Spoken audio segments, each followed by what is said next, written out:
Estamos começando mais um Flow.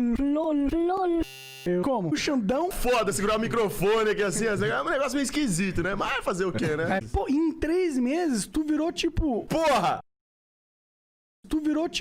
Porra! Porra! Puta que pariu, moleque do caralho, filho de uma puta. Como que... Por que você começou a mapa? Xandão, eu sempre tive um projeto, né? Eu e meu parceiro Pitbull Lava Jato, que a gente queria crescer juntos. Mas, mano, sabe? Eu acho que estágio, né? Academia, outras coisas que requeriam meu foco. Sei lá, eu não vou conseguir ficar 10 horas, 12 horas na frente do computador lá o dia inteiro. Mas, mano, sabe? Eu acho que não é muito a minha praia isso daí. Exatamente. É isso aí que tá falando? É, esse é um modelo... ele representa bem, dá pra entender o que o Xandão tá falando, ó. Pela exatidão dela, ela acaba errando em determinados momentos, entende? Essa, sim, é uma questão meio complexa. Foda-se. Sabe de uma coisa? Eu já tô irritado já nessa porra, moro? Porém, isso que você disse da matemática é interessante, porque... Foda-se.